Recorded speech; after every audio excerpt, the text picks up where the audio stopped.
Bom dia! Começa agora a edição desta quarta-feira do Bom Dia Baixada. Ficamos juntos até às 9 horas da manhã. Hoje é dia de Bom Dia Saúde e vamos falar sobre ouvido, nariz e garganta.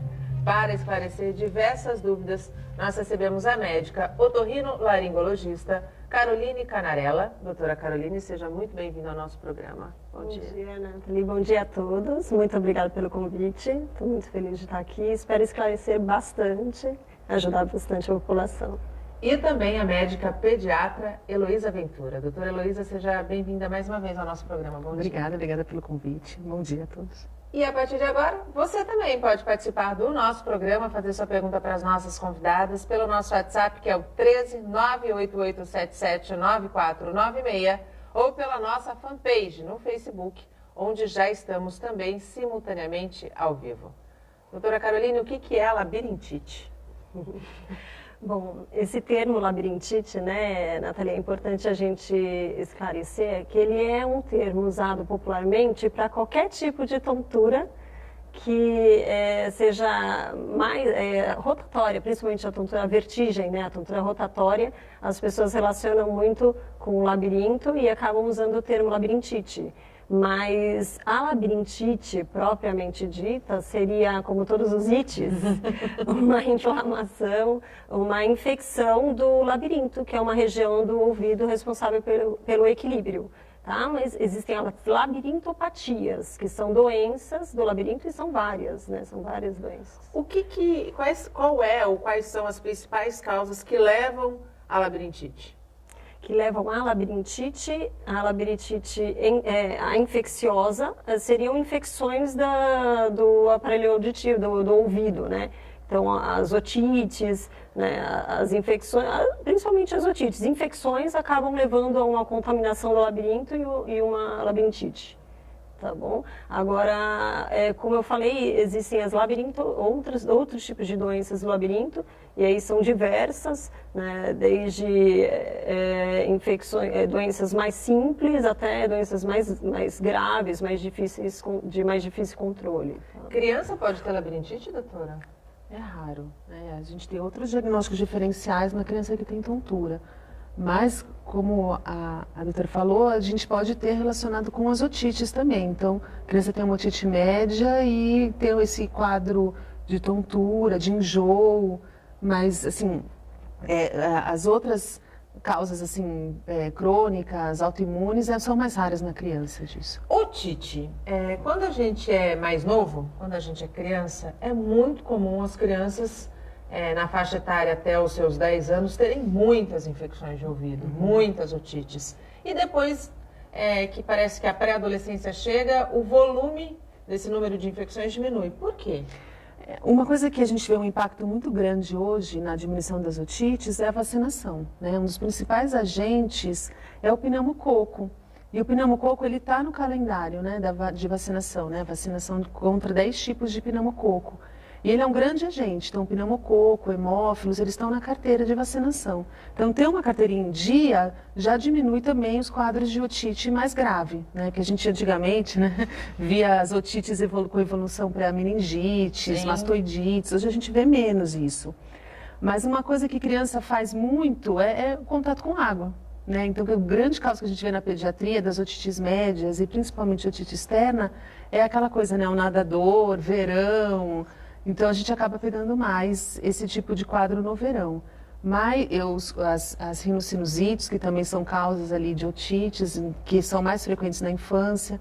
Então, a gente vai crescendo, a imunidade vai ficando melhor e a gente começa a ter outras doenças. Você tocou num ponto muito importante, não faz parte do ouvido, nariz e garganta, mas está em tudo quanto é noticiário, que é a questão do sarampo, a questão da vacinação. Nós estamos, infelizmente, presenciando a volta de uma doença que estava erradicada no nosso país. Uma doença gravíssima. Gravíssima, que pode matar. E a gente vê que não é um alerta de hoje sobre a necessidade da vacinação.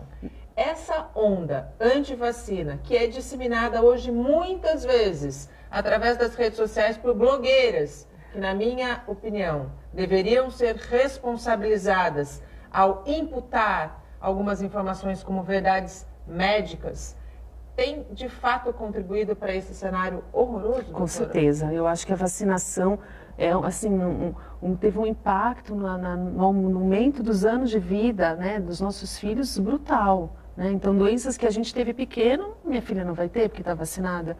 Então, eu acho que se existe um presente melhor para você dar para o seu filho, é uma carteira de vacinação completa. Então, a gente está vendo aí, né, essa polêmica da meningite B, que é uma vacina assim, excelente, que pode ser feita depois do 3º mês de vida, né? Então, e que precisa ser feita, precisa ser feita, né? O meningococo é um agente gravíssimo, ele leva à morte, assim, em horas. Nós vimos o caso do neto do presidente, uma tristeza. E qualquer um Lula. pode ter, né? O meningococo é um agente de orofaringe. Então, crianças e adolescentes são sempre os grandes públicos-alvo do meningococo. Criança por causa, né, da imunidade mais baixa, do contato, e adolescente porque eles acabam tendo uma vida social mais intensa, né? Beijo, acaba passando mais o meningococo. Então, é um agente que a gente tem que se preocupar sempre. E o sarampo, por mais que a gente fale, vem navio, é porto, se a gente tiver tudo vacinado, não pode vir um navio inteiro de sarampo que a gente não pega. Então, a importância sempre da carteira de vacinação em dia. E a vacina de pneumococo, ela teve um grande impacto na diminuição de otite média. Então, aquelas otites que a gente via tão graves, hoje a gente vê menos. No consultório, doutora Caroline, a senhora também recomenda que os pais mantenham a carteira de vacinação em dia? Com certeza, com certeza. Eu também tenho 2 filhos e a carteirinha deles está em dia. E eu recomendo a todos os meus pacientes que mantenham a carteira de vacinação em dia. É um tipo de prevenção que a gente tem hoje em dia, eu acho que se existe, deve ser usada. Não pode brincar com isso, brincar com saúde e com informações sem embasamento científico que acabam sendo espalhadas por aí, né? Voltando a falar um pouquinho da labirintite ou das labirintopatias, enxaqueca pode ser um fator que contribui? Então, na verdade, a enxaqueca ela não vai agravar uma labirintite, mas existe um problema que a gente chama, uma doença que a gente chama de migrânia vestibular, que a gente sabe que a enxaqueca ela tem uma aura, né? Então, são alguns sinais que aparecem antes, ou durante, ou após uma crise de enxaqueca, e que geralmente aparece antes, e ela dá um sinal para a pessoa que ela vai começar a ter uma crise, né? E a migrânia vestibular é quando essa aura, ela vem como uma tontura rotatória, então ela vem com uma vertigem, e a gente chama de migrânia vestibular, tá? Então é essa relação que tem. No caso das crianças, no caso de tontura na infância, existem alguns tipos de tontura na criança que a gente acredita que possam ser precursoras de uma enxaqueca. Então existe uma relação entre as duas entidades, mas não é que a enxaqueca ela vai agravar uma crise de labirintite. Criança tem enxaqueca, doutora? Pode ter. Principalmente a gente tem aquelas crises horríveis que a gente vê adultos se enfornando dentro de quarto, infelizmente. Com dores horrorosas. E a enxaqueca tem um componente hereditário muito forte, né? Então, geralmente, aquela mãe... Então, é comum até a mãe já falar assim, doutora, é enxaqueca porque eu também sinto assim. Então, é muito comum a relação com alimentação, às vezes, mais gordurosa, né? Aquele chocolate em excesso, o queijo, a predisposição genética sempre, o estresse da semana de prova. Então, a criança tem mesmo...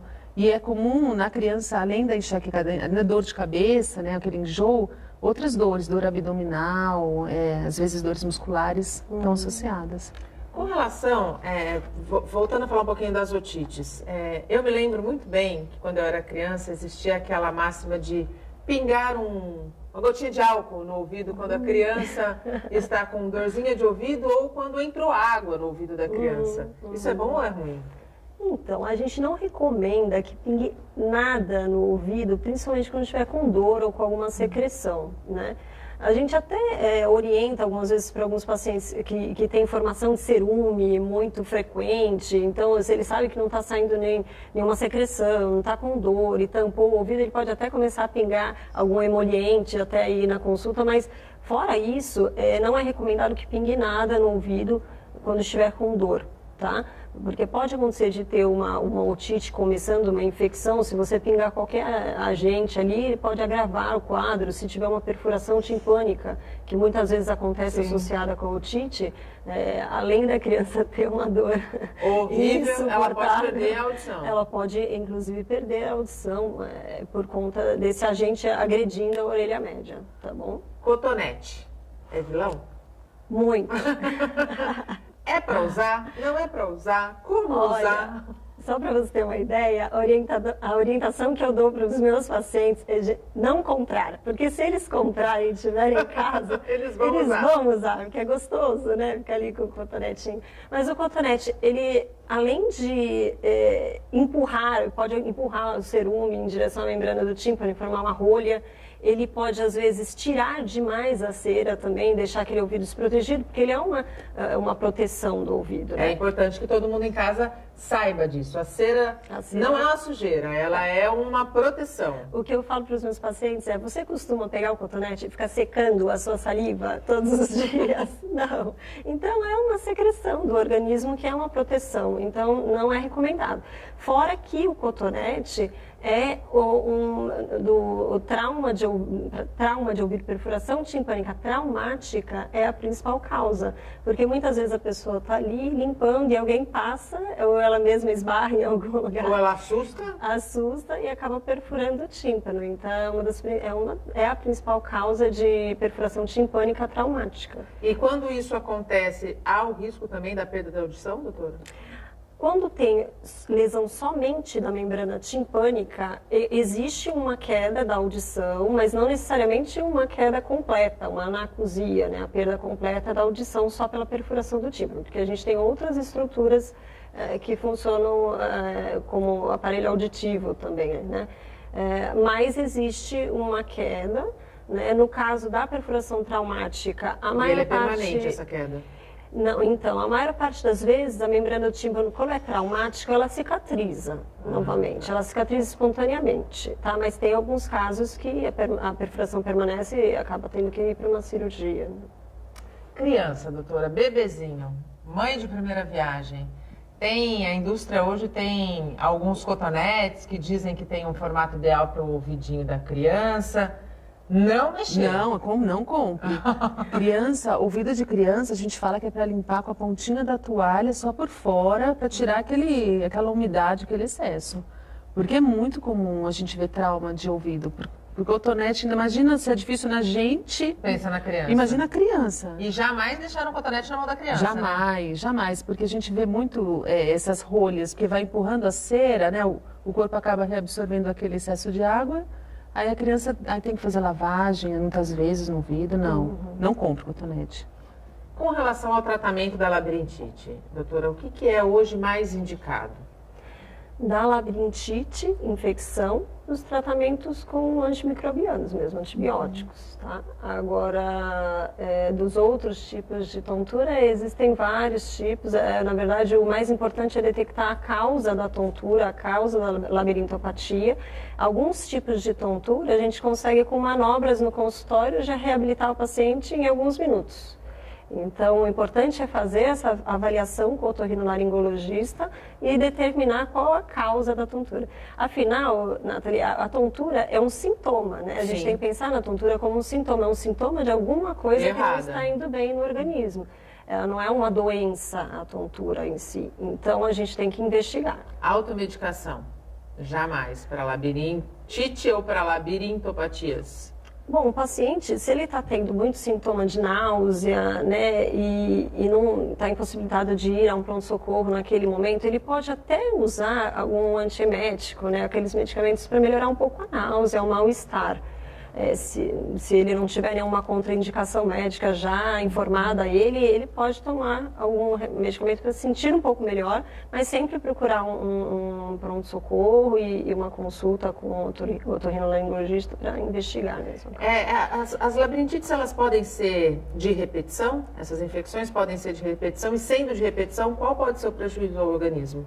As infecções, elas não costumam ser de repetição, tá? A não ser, por exemplo, que o paciente tenha alguma predisposição ali, alguma exposição do labirinto e que ela tenha otites de repetição e acabe gerando labirintite, mas não é comum isso acontecer, não é uma coisa frequente, conhecida, tá? Labirintite de repetição.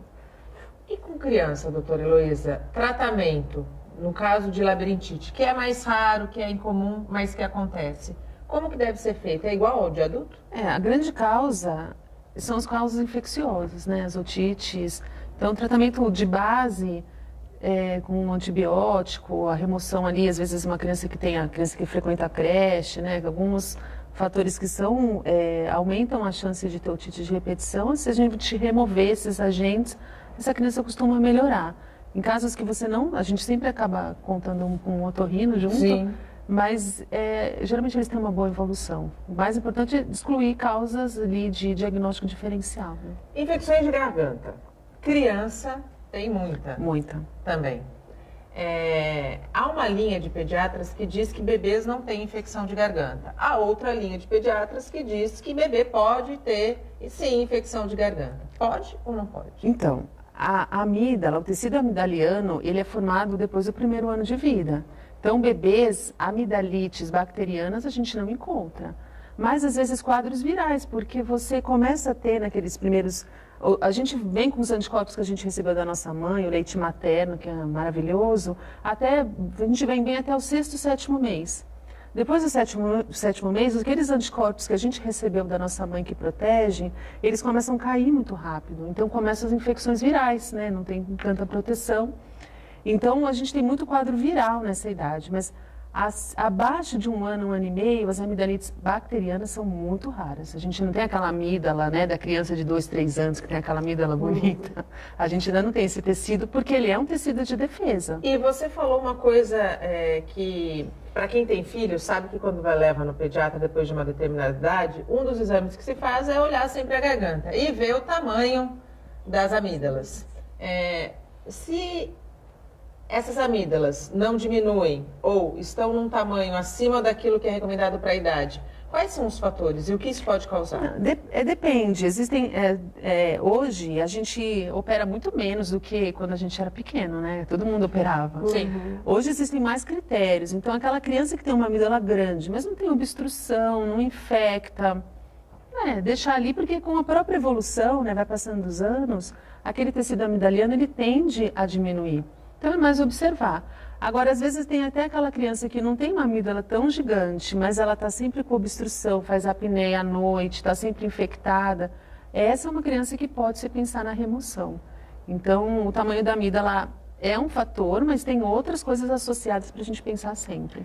E quais são essas outras coisas associadas que levam à decisão por uma cirurgia de retirada das amígdalas, doutora? Então, como a Elo falou, né, a gente sempre vai colocar na balança se os benefícios da cirurgia vão superar os riscos, sempre, né? Então, no caso de uma criança que tem amígdalas muito grandes, ou adenoide muito grande, e está causando uma obstrução, por exemplo, a apneia do sono em criança, a gente não aceita que ela tenha nenhuma por hora. No adulto, 1 por hora ainda é considerado normal, até 5 por hora. Na criança, se tiver 1 por hora, a gente já não considera normal. Então, no caso de apneia do sono, no caso de infecções de repetição, né, e aí sim a gente pensaria em extração das amígdalas e algumas vezes da adenoide, tá? Mas realmente E quando a criança extrai as amígdalas, ou o adulto, o adolescente extrai as amígdalas, ele fica com o organismo mais suscetível ou isso é lenda? Então, como eu te falei, a gente tem que colocar sempre numa balança, né? Então, o tecido da amígdala, ele é um tecido de defesa do organismo, mas naquela região onde estão as amígdalas palatinas, que a gente está falando de amígdalas palatinas, né? Mas existe o anel de Waldeyer, que é um anel da região ali da garganta, que tem vários pontos de defesa, né? Então, você extrair as amígdalas em si, a criança não vai ficar com a defesa completamente vulnerável. As outras regiões, com o tempo, elas podem ir substituindo o tecido da amígdala. Mas é claro que a gente sempre evita, né? Só vamos para a cirurgia aqueles casos que realmente não tiveram sucesso com o tratamento clínico, que estão prejudicando demais a criança. Hoje, quais são os principais tratamentos clínicos para amidalite? Então, existem alguns medicamentos que estimulam a imunidade, tá? Então, existem lisados bacterianos que a gente oferece, como se fosse as bactérias que fazem a amidalite, por exemplo, a gente oferece em comprimidos em lisados, bactérias como se fossem destruídas, partes das bactérias a gente oferece para esperar que o sistema imune gere uma resposta àquelas bactérias, se proteja, né? Existem medicamentos, muitas vezes só com os tratamentos convencionais mesmo, melhora da respiração. Muitas vezes a criança acaba tendo muitas infecções por conta de que é uma respiradora bucal, né? Ela respira mais pela boca do que pelo nariz, então o tratamento do nariz pode ajudar nesse ponto também. Tá? E o acompanhamento clínico, todo o acompanhamento pediátrico mesmo, a parte alimentar. Então, acaba muitas vezes que a criança não precisa ir para uma cirurgia, ela consegue se defender.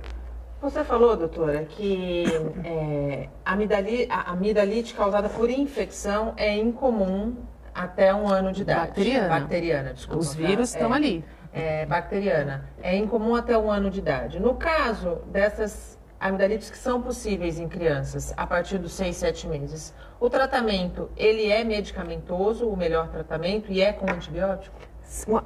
Abaixo de 1 ano, geralmente elas são virais. Então, os vírus, um organismo bem alimentado, uma criança eutrófica, né, bem de saúde, ela lida bem com o vírus. Então, hidratar, se a criança está muito ruinzinha, assim, com febre, a gente orienta os antitérmicos, mas o vírus lá, 2, 3 dias, o organismo termina com a infecção. Então, antibiótico a gente não usa para vírus. Às vezes a gente vê bastante crianças usando antibióticos para quadros virais. E a gente hoje vê a resistência bacteriana, né, explodindo, né, e com as outras alterações, né. O antibiótico acaba com todo o microbioma intestinal da criança, né. Então, tem várias alterações causadas pelo uso excessivo de antibiótico. Então, crianças com amidalites virais, acalmar a mãe, né? Acalmar nosso coração, hidratar, um reforço alimentar, como a Carol falou, que é muito importante. Hoje, cada vez mais, tem trabalhos mostrando que a alimentação adequada, principalmente saudável, né? O impacto do ferro, do zinco, né? Hoje a gente, com essa alimentação tão industrializada, né? As crianças com essa comida tão ruim, as infecções aumentando, porque nossas próprias defesas que estão tão dependentes, atingidas e atacadas da alimentação saudável, aí a gente acaba tendo mais infecção. Mas amidalites virais não precisam de antibiótico. A gente faz um rápido intervalo. No próximo bloco a gente segue aqui com o nosso Bom Dia Saúde. Não saia daí, até já. Estamos de volta e agora abrimos espaço para as notícias que são da nossa região. O corpo do craque Coutinho foi enterrado. Muita emoção marcou o último adeus. Somente parentes e amigos puderam entrar. A imprensa foi vetada. O velório no Salão de Mármore dos Santos começou à 1 da madrugada. Antônio Wilson Honório, o Coutinho, tinha 75 anos. Coutinho foi vítima de um infarto agudo do miocárdio em decorrência de diabetes e hipertensão. Ele já não vinha bem há algum tempo e há 4 meses estava morando na casa da filha, onde morreu na noite desta segunda-feira. O gênio da grande área, como era conhecido, terá seu nome escrito eternamente na história do futebol brasileiro e mundial. Coutinho jogou no Santos de 58 a 67 e depois de 69 a 1970. Foram 457 partidas e 368 gols com a camisa do Peixe. É o 3º maior artilheiro da história alvinegra. Conquistou 6 títulos paulistas, 5 brasileiros, 2 Libertadores e 2 mundiais. Já com a seleção brasileira, foi campeão em 62. Coutinho é considerado o melhor camisa 9 que o futebol brasileiro já teve. Ele foi parte daquele famoso e histórico ataque do Santos: Dorval, Mengalvio, Coutinho, Pelé e Pepe.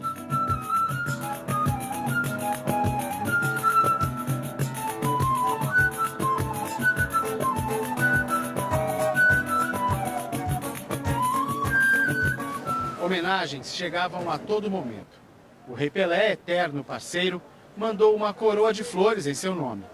Pela internet, o atleta do século deixou uma mensagem. É uma grande perda. A nossa tabelinha, Coutinho e Pelé, fez o Brasil ficar conhecido no mundo todo. Tenho certeza que um dia faremos essa tabelinha no céu. Minhas condolências à família.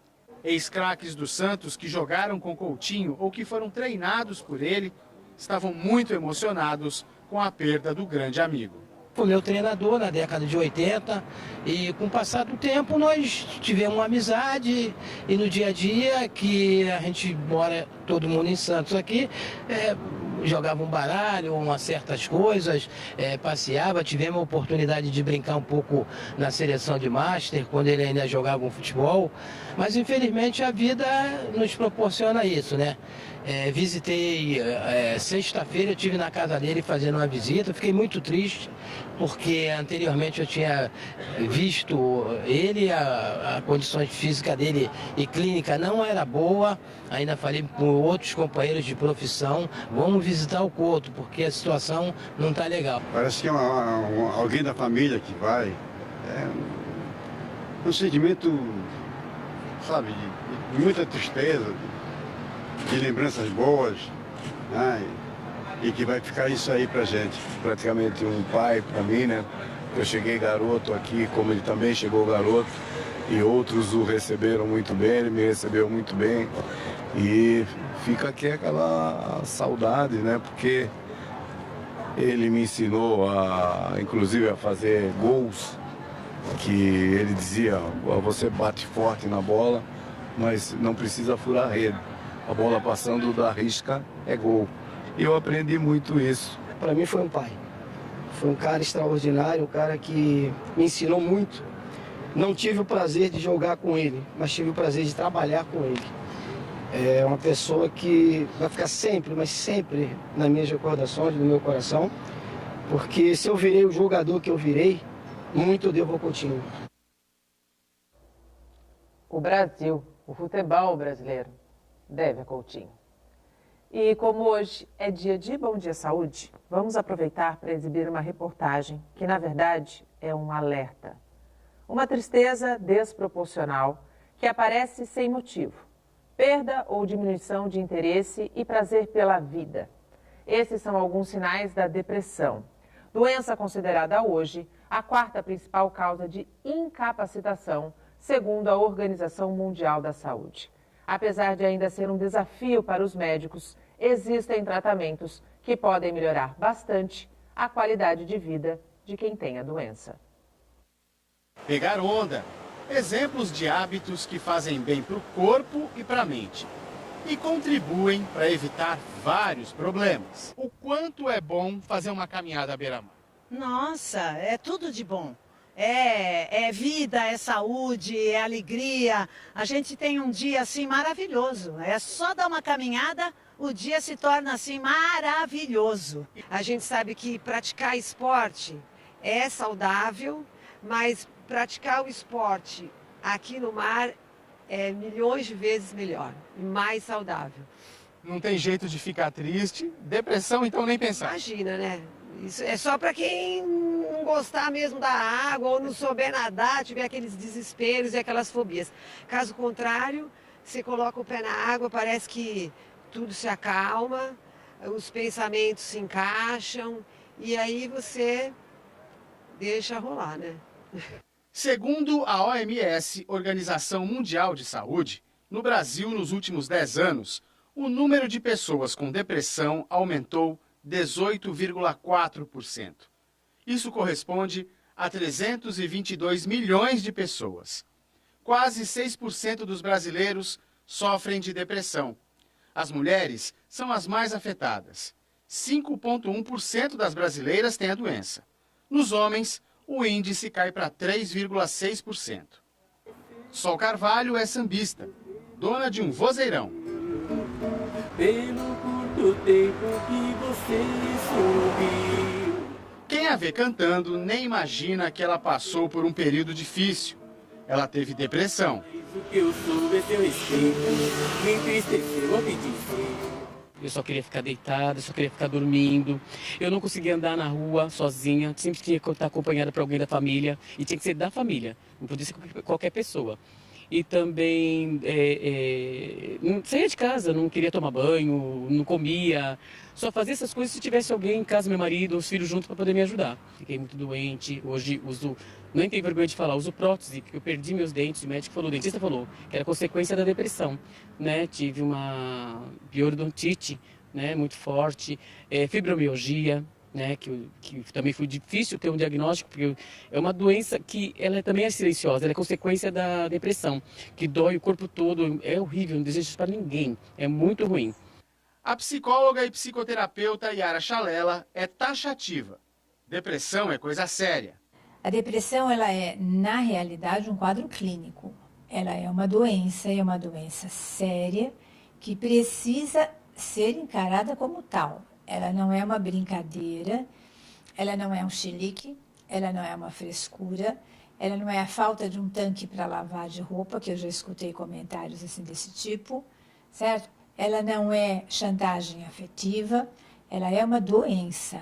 Hoje existem medicamentos modernos para o tratamento da doença. Nós temos, para trabalhar com a depressão hoje, excelentes medicamentos de tarja vermelha, não são tarja preta, não criam dependência, não fazem mal, não são extremamente caros também, e são medicamentos capazes de dar à pessoa um mínimo para ela ter uma nova qualidade de vida. Além dos remédios, terapia e hábitos saudáveis são necessários na busca da solução. Os medicamentos antidepressivos, eles zeram, certo? O humor da pessoa. Então, aquilo que estava abaixo do zero é retirado. Mas zero de humor não é gostoso. Então, a pessoa precisa ter hábitos e circunstâncias e uma série de aspectos onde ela vai sair deste zero e construir um estilo de vida que possa ajudá-la. E a psicóloga afirma: depressão tem cura. Mesmo os quadros mais graves de depressão são reversíveis. Enquanto a pessoa estiver viva, há a possibilidade de cura. Sol conta que tomou remédios, fez terapia, mas foi com a música que ela se libertou da doença. Eu ainda estou aprendendo, com meus 50 e poucos anos, quase 60, estou aprendendo a cantar, aprendendo tudo isso que é muito de bom cantar, gente. E assim, o que eu dou dica para as pessoas, gente, bora ser feliz. Embora cantar, embora dançar, embora passear, embora ir para a praia, embora viver. Porque depressão ninguém merece. É isso. Bora viver. Depressão, ninguém, absolutamente ninguém merece. É uma doença séria, que precisa de tratamento, que precisa de acompanhamento. Mas, como bem disse a médica, tem cura. É possível ser curado. Doutora, e depressão na infância e na adolescência é uma coisa também bem séria. É preciso cuidar da saúde mental das nossas crianças, né? Com certeza, e é um assunto muito pouco falado, né? É uma coisa nova. A gente veio de uma época que a gente pensava na parte da desnutrição, das doenças, e hoje a gente está vendo a saúde mental. Então, eu falo assim, a gente tem um maior presente que a gente pode ter, que é uma criança, e os primeiros anos de vida vão moldar esse futuro, inclusive a parte mental. Então, o consolo, o colo, né, as frases amorosas, eu acredito muito nisso. O abraço, nunca rejeitar um abraço de um filho seu, né, quando ele pedia um abraço seu. Verdade, e as frases, né, que você possa ali criar uma autoestima adequada para essa criança, né. Tem muitos trabalhos que crianças que foram criadas com toques terapêuticos mesmo, né, massagens, apego, eles são adultos que têm um limiar de dor mais alto. Então, as próprias doenças com dores musculares, elas são menos frequentes nessas pessoas. Amor cria anticorpos, né? Eu acho. A gente pode dizer que cria anticorpos, né? Cria. O amor deixa uma saúde mais reforçada, a criança preparada para tudo, né? Não só para as doenças que possam aparecer, mas para a vida que ela vai ter pela frente, aí, com um monte de adversidades, um monte de nãos, e ela vai estar preparada para isso. E é exatamente essa questão, né? Saber lidar com as frustrações. Isso Eu mesmo. acho que esse é é um parâmetro que a gente estabelece de fato na primeira infância. É verdade, é verdade. A frustração faz parte da infância, né? O não faz parte da infância. Então, os limites, uma coisa que a gente, às vezes, como mãe, né, a gente tem a culpa de trabalhar, de tudo, mas o limite é muito importante que os pais, né, o cuidador da criança imponha, porque a vida pede limite. Sem dúvida nenhuma. A gente faz um rápido intervalo e no próximo bloco a gente retoma o nosso assunto de ouvido, nariz e garganta. Não saia daí, até já. E estamos de volta e chegamos ao último bloco do nosso programa. Hoje recebemos a médica otorrinolaringologista Caroline Canarella e também a médica pediatra Heloísa Ventura. Ainda dá tempo de você participar do nosso programa através do nosso WhatsApp que está aí na tela, fazer sua pergunta para as nossas convidadas ou também pela nossa fanpage no Facebook, onde estamos simultaneamente ao vivo desde as 8 horas da manhã. Eu quero aqui agradecer a participação e a audiência do pessoal de Praia Grande. Jairo, um grande beijo, um bom dia, um excelente dia para você e para todos os nossos telespectadores de Praia Grande, que sempre são bem assíduos aqui no nosso programa. E eu quero dedicar esse nosso último bloco a algumas ites que são bastante comuns e que atingem crianças, deixam as mães de cabelo em pé e adolescentes e adultos. Sinusite. Doutora, o que é a sinusite e qual é o risco de uma sinusite que não é bem tratada? A sinusite é uma inflamação de alguns espaços que a gente tem na face, né? Uns espaços que ficam dentro dos ossos da face, que são os seios da face. E é isso aqui. Seriam essa a gente região tem vários seios da face. Então, aqui é a região dos seios maxilares. Entre os olhos, a gente tem os seios etimoidais, na testa, o seio frontal, mais lá para o fundo, entre os olhos, tem o seio esfenoidal. Então, a gente tem vários seios da face. Tá? E até existe uma diferença dos sintomas que a gente vai ter, dependendo do seio da face que está sendo acometido. Tá bom? A sinusite, geralmente, ela é uma complicação de uma rinite ou de um resfriado mal cuidado. Mal cuidado. Tá? A gente dificilmente vê casos de paciente que tem sinusite e que antes não teve uma história de uma obstrução nasal, de secreção, de alguma coisa que acometa o nariz. Tá? Eu falo sempre para os pacientes que o nariz é o ralo da face. Então, se o ralo está entupido, vai entupindo tudo.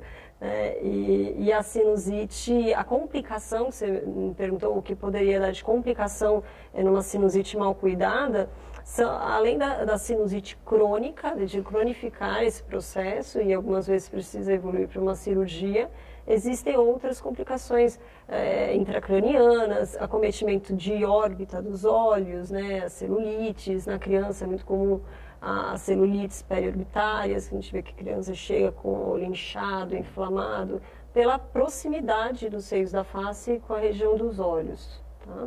Criança pode ter sinusite a partir de qualquer idade?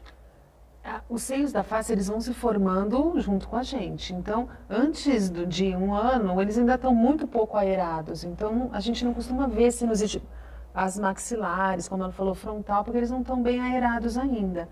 Mas o que a gente pode ver é aquelas gripes, né, aquelas IVAs, as infecções de vias aéreas bacterianas mal conduzidas e acabam você tendo mesmo aquela secreção saindo pelos olhos. Isso a gente costuma ter sim. Aqueles limpadores nasais, eles são importantes? Qual é a frequência que a mãe deve usar isso numa criança? Sempre com orientação médica ou pode sair comprando, chegando na prateleira lá da farmácia, pegando qualquer um? Não, eu adorei a frase do nariz no ralo, já vou roubar, porque você tendo uma boa higiene nasal, você melhora muito esse tipo de infecção. Então tem trabalhos de lavagem nasal com um soro fisiológico mesmo, que a queda é mais de 60% de infecções. Então, eu sempre falo, vai para a escolinha, porque às vezes é a realidade. Tem que ir para a escolinha, pequeno.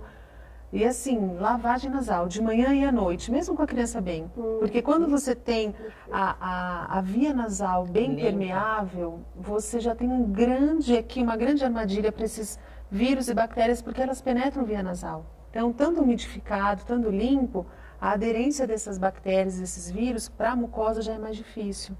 Então, o nariz ali é assim, o maior aliado da mãe.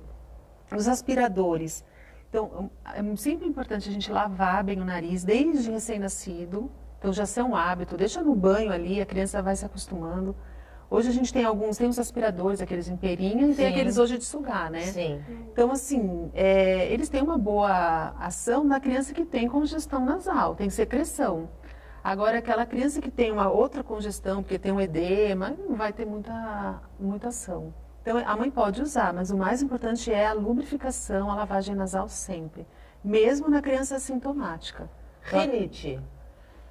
A rinite também é muito frequente, né? A estimativa é que 30% a 40% das crianças têm algum grau de rinite. E hoje a gente fala muito na marcha atópica, né? Que a doença alérgica é uma só, com várias manifestações. Então, nos primeiros meses de vida, a gente vê mais pele, a dermatite atópica. Vai crescendo, aí começa a asma, a rinite. Então, são as alergias alimentares também no primeiro ano de vida. Então, a gente fala que não adianta tratar a asma, por exemplo, se você não trata o nariz. Porque eles são ali, estão muito juntos. É tudo uma conexão só, né? É tudo uma conexão só. E tem trabalhos hoje que alguns vírus, né, o rinovírus, adenovírus, mocavírus, eles mudam o epitélio nasal. O epitélio nasal é de toda a árvore. Então, eles predispõem a broncoespasmo. Então, eles aumentam a chance dessa criança ter asma, sibilar. Então, os vírus são grandes agentes que podem induzir, se esse paciente tem a predisposição genética, a ter um quadro alérgico. Rinite, ela pode ser hereditária, e a imunoterapia é um tratamento eficaz? A rinite, ela pode ser hereditária e, inclusive, a gente verifica que em torno de... Se uma criança tem rinite, se os pais de uma criança têm rinite, o pai, se um deles tem rinite, a criança tem 25% de chance de ter rinite. E se os dois têm rinite, isso dobra. Então, a criança tem 50% de chances de desenvolver uma rinite alérgica. Então, tem bastante relação com hereditariedade, tá? E o tratamento da imunoterapia, ele tem resultados bons, sim. Até, assim, 80% de chance de controle dos sintomas de alergia, com resultados em até 10 anos após o tratamento. Então, tem resultados bons, sim, a imunoterapia, tá? Mas sempre precisa ser feita uma avaliação previamente. Os testes alérgicos. Testes alérgicos, os prick testes, né? Eles vão indicar o que aquela criança tem mais reatividade, para assim formular a imunoterapia individualizada. Infelizmente, nosso tempo acabou. É sempre muito rápido, especialmente quando eu tenho uma bancada composta por profissionais qualificadas, médicas, e que levam a você, através do programa, informação correta. Porque quando a gente fala de saúde, o que a gente precisa ter muito cuidado é com a qualidade da informação que a gente recebe e que a gente busca. E as fontes oficiais ou as fontes mais preparadas são sempre as mais indicadas. Doutora Caroline, muito obrigada pela presença aqui conosco.